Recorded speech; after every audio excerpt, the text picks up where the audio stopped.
안에 다 녹나요? 아니요, 안 녹죠. 그대로 나오잖아요. 한번 해봐. 아니 혈민 씨도 나오는 게 아 벌. 아 잠만. 니 지금 영상 찍히고 있어? 안돼.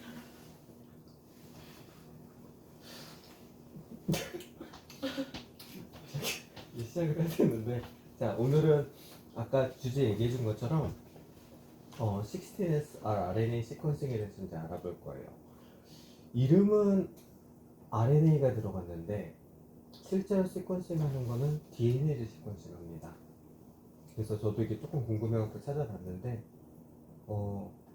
여기서 그 16S RNA가 결국 DNA에서 당연히 트랜스크립션 돼서 나온 거잖아요. 근데 그거를 거기에 포커스를 맞춰서 이름을 지었다고 하더라고요. 그래서 쭉 지금 관례대로 사용되고 있는데 아주 개중에 16R DNA 시퀀싱이라고 하는데도 개중에 있다고는 해요. 근데 아직도 여전히 마이너로 쓰이고 있다. 자, 오늘은 제가 준비를 많이 못했기 때문에 오늘 준비를 많이 열심히 준비한 주영이가 오늘 아마 화려하게 빛날 것 같아요. 그래서 제가 이제 준비하라고 한 게 원리 개념적인 부분이 있었고요. 그 다음에 마지막에 프로토콜이었고 하나가 더 있지 않았나요? 그렇죠? 개념 원리, 실제 실험을 위한 프로토콜. 아, 그러면은 자, 오히려 개념적인 거는 조금 간단한 거니까 지금 다들 눈을 피하고 있지만 그래도 처음 시작은 시원이가 맡아줘야. 시 먼저 뱉고 해라. 아는 만큼만. 네. 16S RNA는요. 원핵 생물의 리보솜 30S 소단위체를 구성하는 RNA로서 약 1500 뉴클레오타이드 길이를 갖습니다. 그리고 리보솜 조립에 필수적인 기능을 하고 모든 박테리아에서 발견되는 보편적인 분자입니다. 왜 16S RNA가 균주 동정에 사용되는가? 에는 여러 가지가 있는데요. 먼저 현재성이라고 모든 박테리아와 보세균에 존재합니다.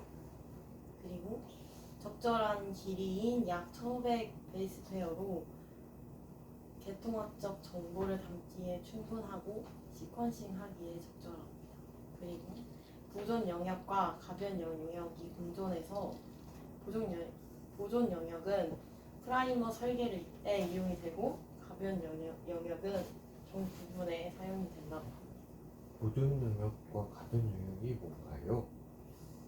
네. 가변 영역은요. 이렇게 맞는지 모르겠지. 이렇게 변화를 하는 영역이어서 종 사이의 비교에 이용이 됩니다. 보존 영역은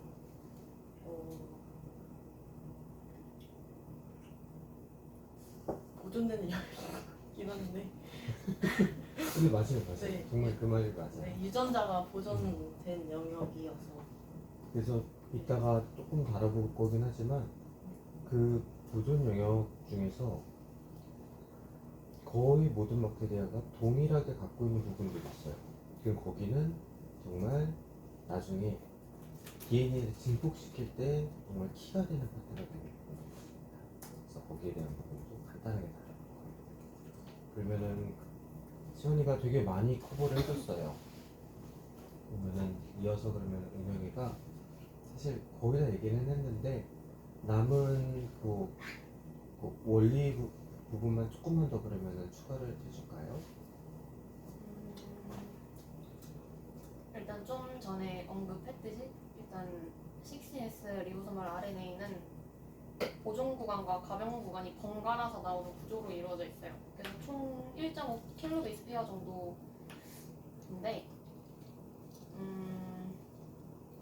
이 16S 리보소멀 RNA를 증폭시킴으로써 그 세균을 동정하는 거기 때문에 보통 이 공정을 하기 위해서는 PCR을 해서 이제 그걸 증폭을 시켜서 확인을 해야 되는데, 증폭을 시킬 때 프라이머를 사용을 하는데, 이 프라이머가 이제 포워드 프라이머와 리버스 프라이머가 있어요.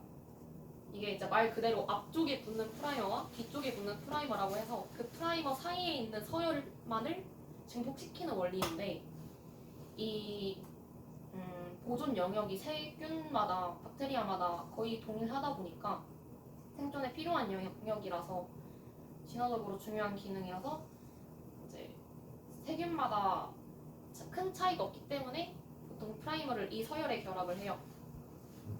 그래서 이제 또 보존 구간과 가병 구간이 보존 구간은 0부터 9까지, 그리고 가변 영역은 1부터 9까지 이제 이렇게 번갈아 가면서 나오는데, 보존 영역이 이제 먼저 시작을 하고 가변 영역, 보존 영역 이렇게 번갈아 가면서 나오거든요. 그래서 처음 보존 영역에 포워드 프라이머가 결합하게끔 되어 있고, 이제 마지막 보존 영역에 또 리버스 프라이머가 결합하게끔 돼 있어서 그 사이를 이제 증폭을 시켜서 시퀀싱하고 그렇게 읽어내서 세균을 동정을 합니다.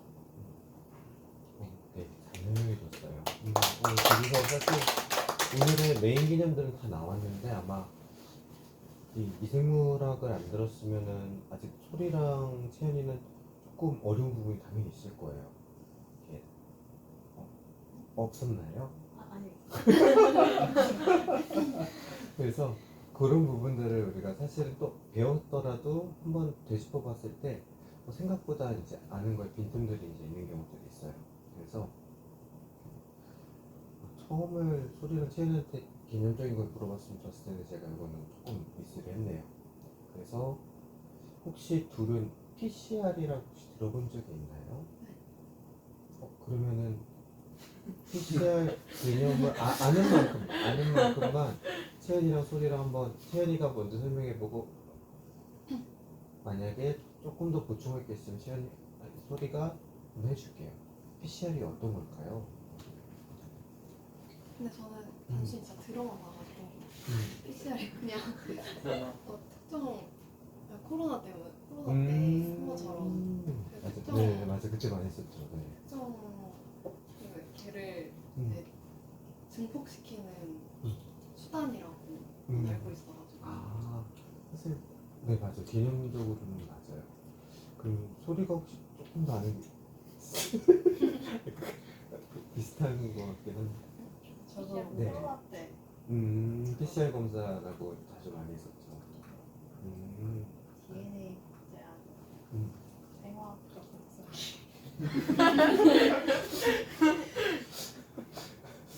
네, 잘 찾아봤어요. 그러면은 물론 이따가 다시 돌아올 거긴 하지만 주영이가 그럼 PCR에 대해서 조금 설명을 해줄 수 있을까요? 전 PCR 약자가 폴리머레이즈 체인 리액션이라고 해서 DNA 폴리머레이즈를 이용해서 타겟 DNA를 증폭시키는 건데, 크게 말하자면 첫 번째는 우선 한글로 제가 몰라가지고 디네이처링이라고 해서 DNA 이중 가닥을 이제 단일 가닥으로 바꾸는 건데, 보통 일반적으로 94도에서 96도 정도 수행한 다음에 그 다음에는 어니얼링이라고 해서 아까 말한 것처럼 프라이머가 이제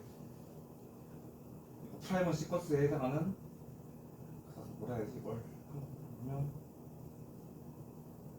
승부적인 시퀀스에 결합을 하는 건데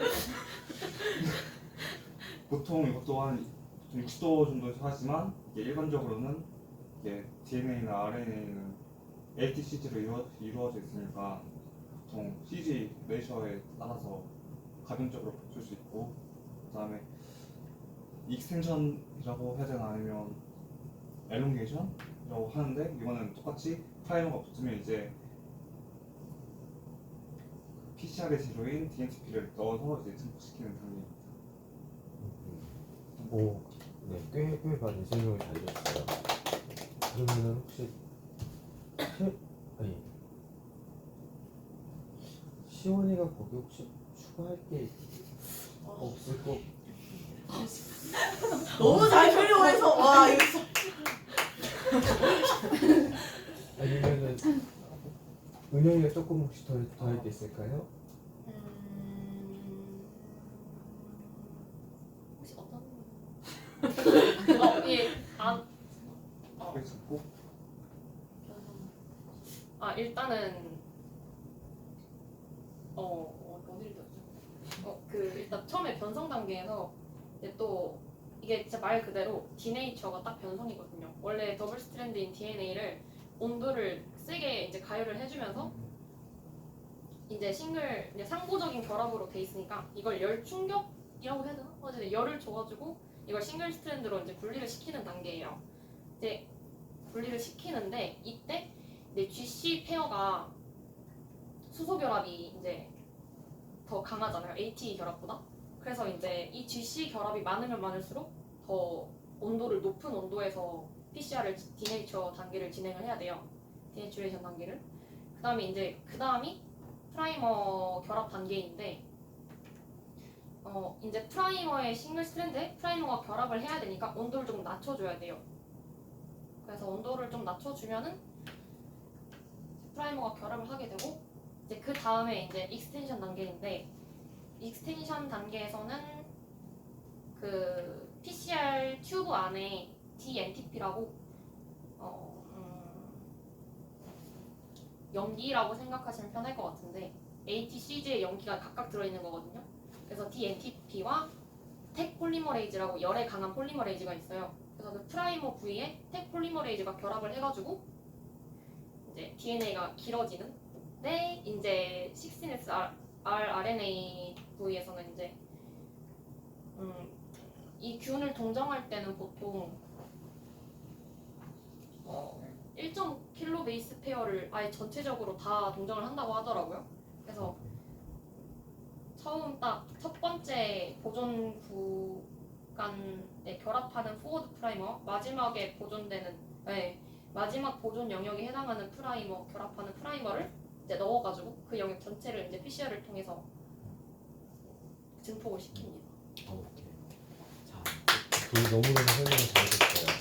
그럼 제가 이제 나머지 빈칸을 조금 채워주기도 하고, 사실 처음 듣는 친구들은 몇 가지 단어들이 또 조금 어려운 용어들이 좀 있었을 거예요.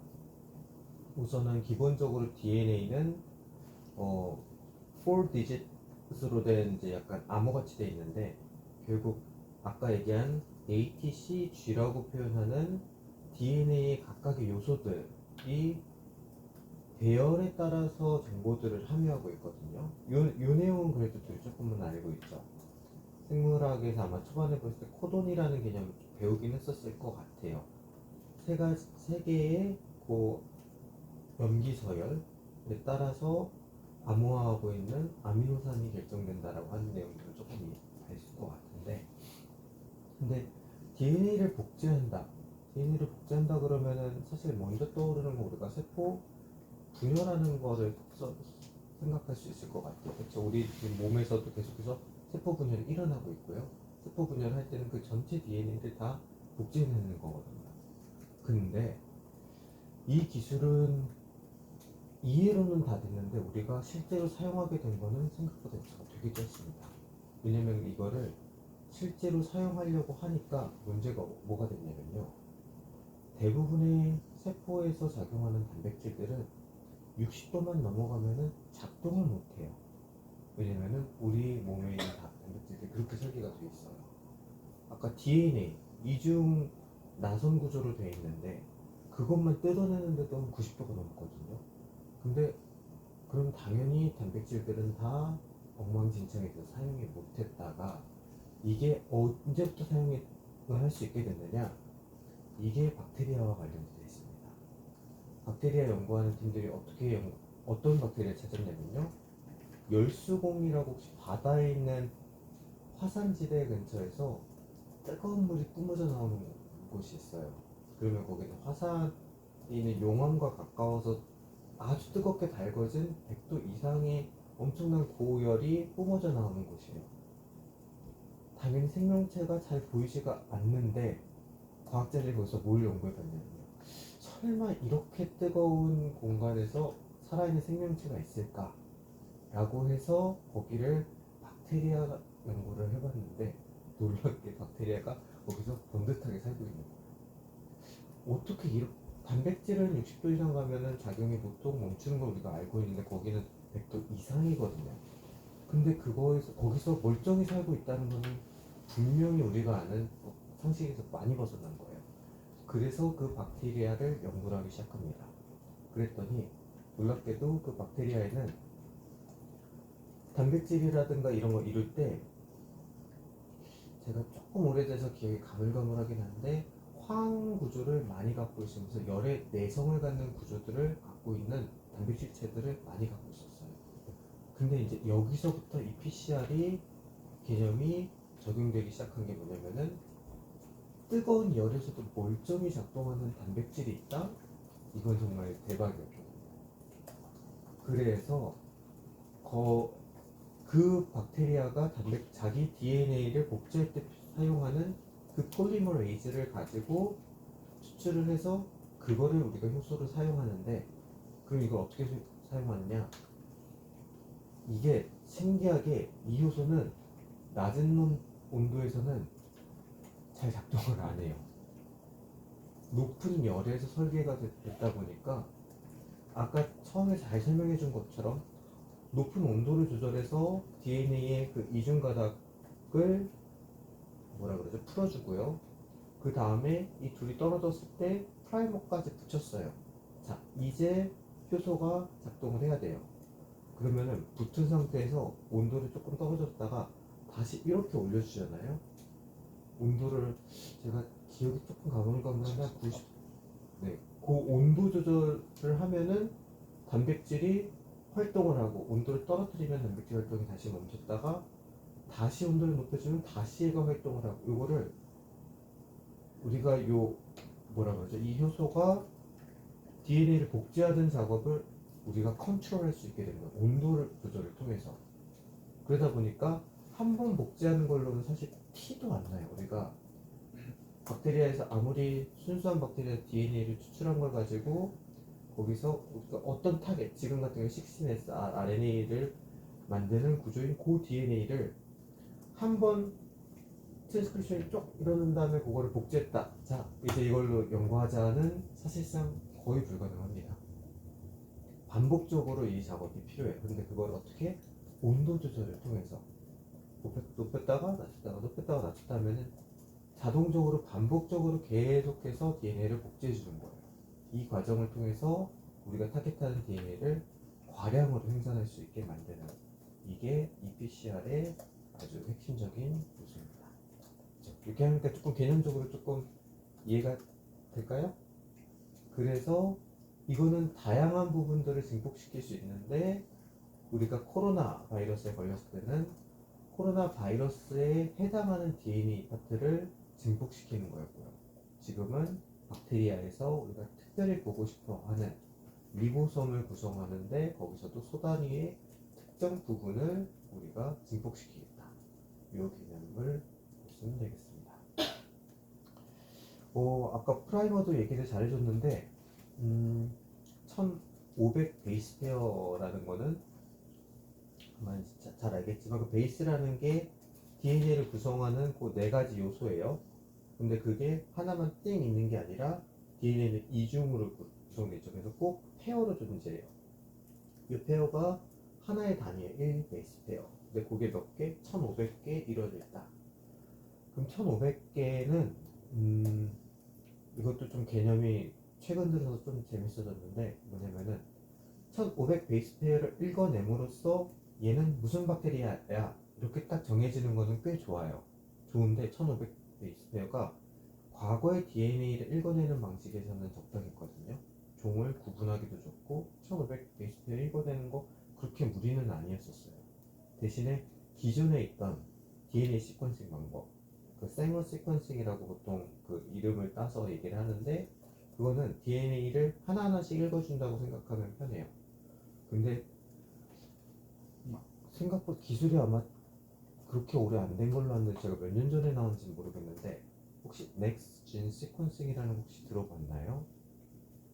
아니요?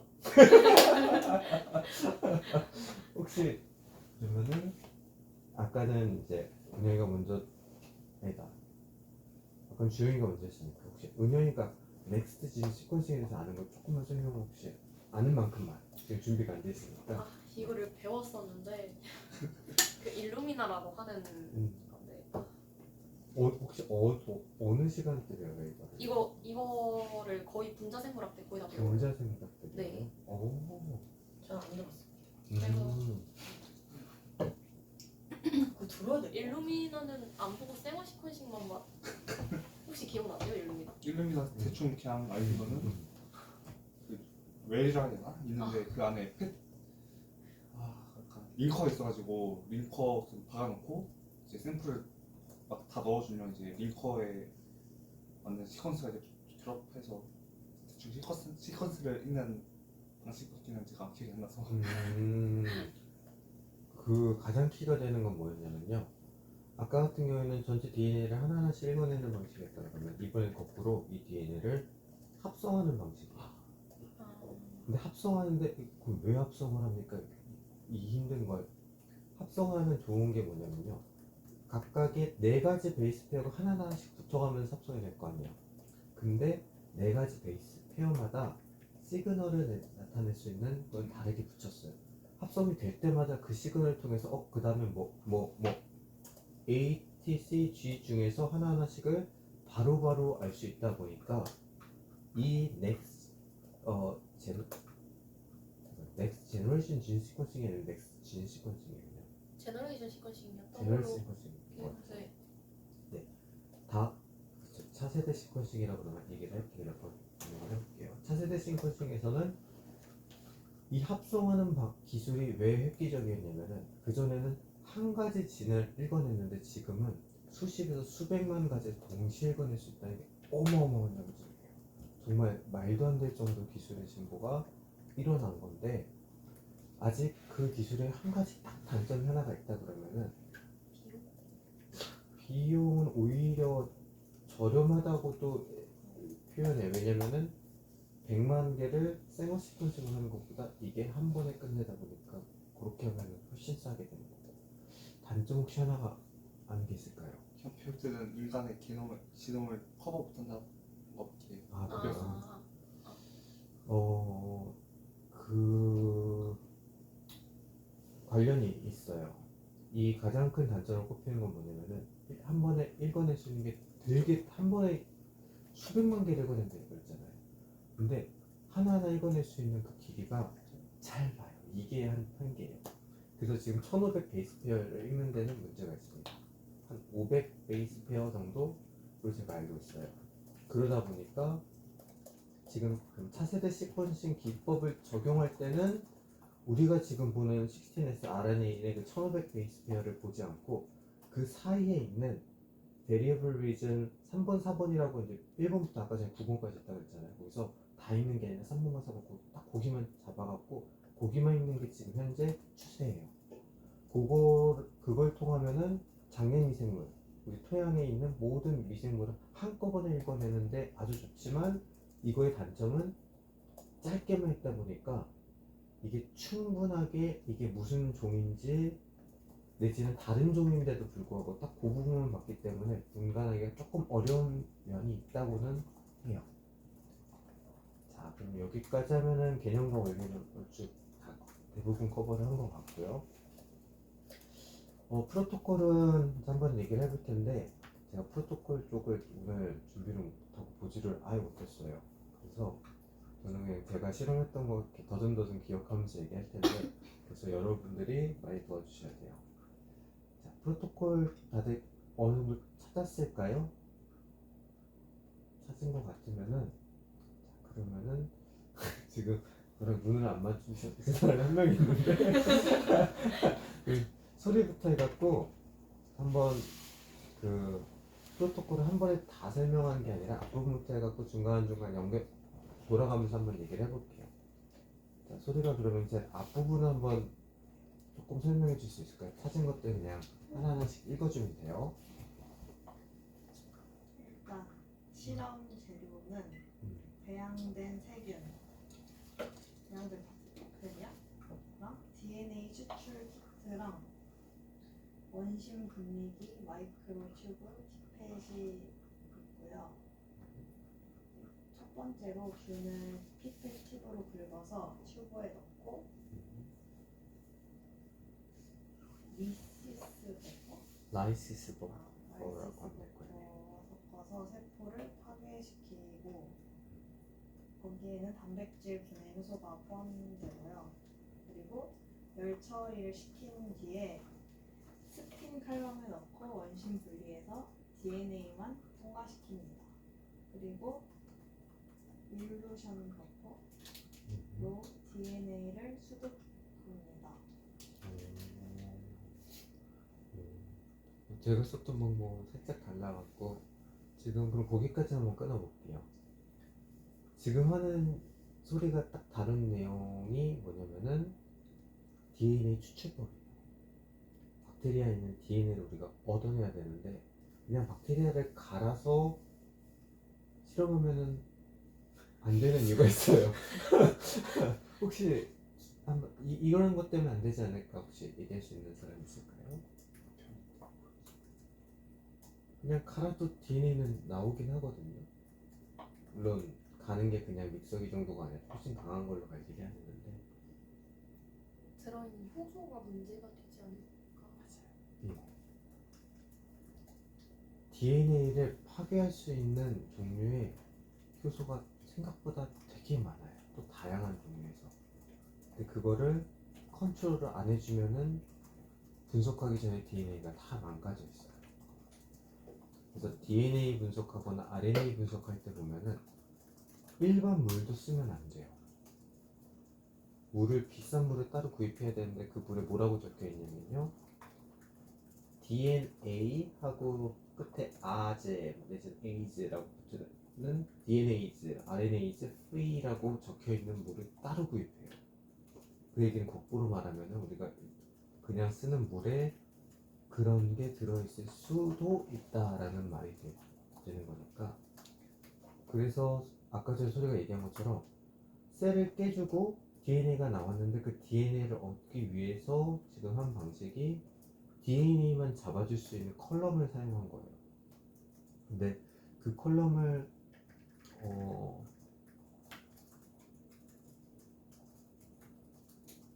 잠깐만요. 저도 써봤던 것 같긴 하네요. 이게 실험의 용도에 따라 좀 다르긴 한데 저희가 하는 종류는 하나의 박테리아를 어마무시하게 많이 키운 다음에 거기서 DNA를 와장창 얻는 거기 때문에 그 컬럼은 안 쓰는 경우가 꽤 많아서 저희가 아마 안 쓰는 확률이 높아요. 그래서 그거를 건너뛰면 어떻게 되느냐, 아까 얘기한 것처럼 라이시스 버퍼 같이 셀을 잘 깨질 수 있는 걸 넣어주고요. 그 다음에 그거를 강한 열에서 팔팔팔 끓여요. 그러면은 그거 한 15분인가 시간이 정해져 있는데 그렇게 하고 나면은 DNA는 열에 생각보다 그 뭐라 그러죠? 잘 버티기 때문에 DNA는 나오고요. 단백질을 거기서 조금 무력화시키는 것 같아요. 세포도 깨면서. 그 다음에 원심 분리기로 강하게 돌려주면요. DNA는 상대적으로 작기 때문에 위에 그 상층액으로 가고요. 셀과 관련된 좀 큰 단백질까지는 다 가라앉게 될 수가 있어요. 그래서 위에 상층액을 따서 그 다음 실험으로 넘어가게 보통 돼요. 이제 그 얘기 하나만 하고 그 다음에 그럼 채연이가 DNA를 얻은 다음에 그 다음에 어떻게 하는지를 한번 찾은 걸 한번 얘기해 줄까요? 아까 공부하는 것처럼 PCR을 돌려서 그 부분을 증폭시킵니다. 맞아요. 그러면은 PCR 돌리는 그 스텝이 생각보다 몇 개가 좀 단계가 있어요. 그러면 그 좀 세부 단계를 우선 주영이랑 은영이 조금 아까 얘기를 많이 했으니까 건너뛰어서 시원히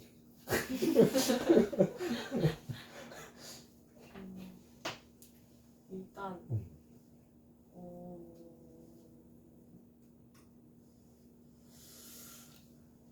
그 이제 PCR 기계를 통해서 온도를 반복 변화시켜 복제를 하는데요. 제가 찾은 프로토콜에서는 94도에서 94도에서 그 DNA를 풀어서 이중나선을 분리시키고 95도에서 프라이머를 붙이고 72도에서 DNA를 복제합니다. 그래서 이 과정을 약 30회쯤 반복하면 원하는 16SR RNA 부분만 수백만 개로 늘어나요. 오, 얘기를 잘해주긴 했는데 DNA를 추출해서 PCR에 넣으면은 아무 일도 일어나지 않아요. 왜냐? 아까 시연이가 얘기를 했어요. 프라이머가 있어야 되구나. 얘를 증폭시켜준 폴리머레이즈도 필요하고 폴리머레이즈가 작동할 때 필요하는 그쵸. 그래도 지금 아직 조금 익숙하지 않은 친구들을 위해서 그 DNA 복사할 때 필요한 재료들 ATCG라고 했던 거 각각의 베이스 페어들도 충분히 있어야지 얘가 그걸 사용해서 복사를 하나하나씩 사용할 거야. 그 재료를 넣어주는 단계가 그 전 단계예요. DNA 추출한 거는. 그러면은 그거를 잘 섞어준 다음에 아까 말한 것들을 그 다음에 시원이가 얘기한 것처럼 PCR 기계에 넣으면은 PCR 기계, PCR 튜브 혹시 어떻게 생긴지 혹시 본 사람 있나요? 이 튜브처럼 비슷하게 생겼는데 좀 더 얇고 작았어요. 맞아요. 딱 그 정형화된 튜브가 존재를 해요. 왜냐하면 기계가 거의 대부분 한 가지 포맷으로 존재하는데 진짜 이 튜브랑 거의 비슷하게 생겼는데 훨씬 작은 사이즈예요. 이 튜브가 한 이 정도 되면 그거는 요만해요. 네. 그 몸통도 엄청 작고 그래서 하나하나 다루기가 어려우니까 보통 8개가 줄줄이 붙어있는 형태로 좀 있어요. 그리고 그거를 꽂아주는 그 PCR 기계가 어떻게 생겼냐면요, 그냥 네모난 통 같은데 뚜껑을 딱 열면은 거기에 그 튜브를 딱 꽂아줄 수 있게 생긴 금속 렉처럼 생긴 거 있어요. 우리 이 튜브 할 때 그 렉에 꽂잖아요. 비슷하게 생겼다고 생각하면 돼요. 그래서 뚜껑 닫아주면은 아까 시연이가 잘 설명해 준 것처럼 온도 조절을 우리가 세팅을 다 해줄 수가 있는데 그 온도도 DNA를 둘이 뜯어내는 그 온도가 우리가 타겟하는 거에 따라 다 다르거든요. 그래서 그것들도 잘 체크해 보고서 계산을 하고 해줘야 돼요. 30회라고 했는데 제가 알기로 30회는 보통 좀 너무 많다라고 얘기를 해서 그 횟수도 조금 조절을 하거든요. 근데 그거는 좀 경험적인 거라 이거는 넘어갈게요. 저는 25회 정도로 했었어요.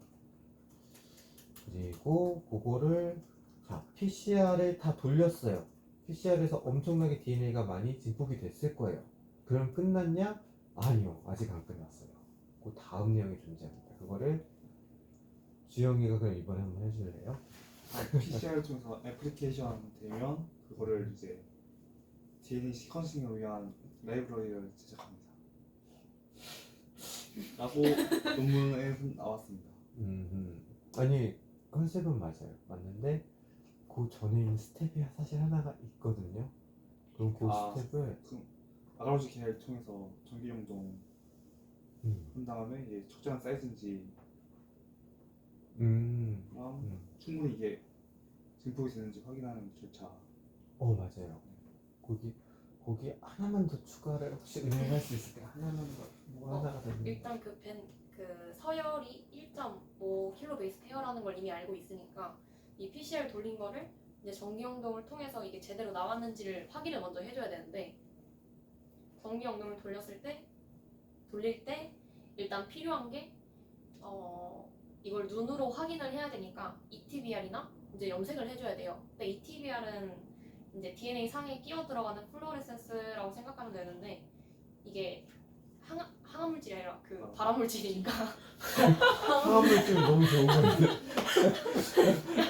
발암물질이니까 요즘에는 좀 안전한 세이프 다이가 있다고 하더라고요. 그래서 그걸 사용해서 DNA를 염색시켜서 이제 이렇게 이제 전기용동을 내리게 되는데, 내려서 이제 밴드를 확인하면 돼요. 확인했을 때 레더랑 비교했을 때 1.5 킬로 베이스 페어 위치에 있다 하면은 이제 적절하게 나왔다는 걸 확인할 수 있는 거고, 만약에 더블 밴드나 밴드가 이제 막 여러 개가 나왔다 하면 이제 프라이머끼리 이제 결합을 했거나 이런 비트기적 결합이나 증폭이 있다는 것을 이제 이렇게 확인을 먼저 합니다.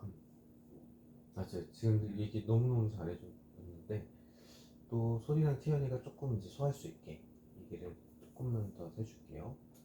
자, PCR이라는 걸 통해서 거기 어마어마하게 많은 DNA가 이제 얻어졌다고 했어요. 그러면은 그 DNA, 증폭된 DNA가 우리가 원하는 게 맞는지를 확인하는 작업이 필요해요.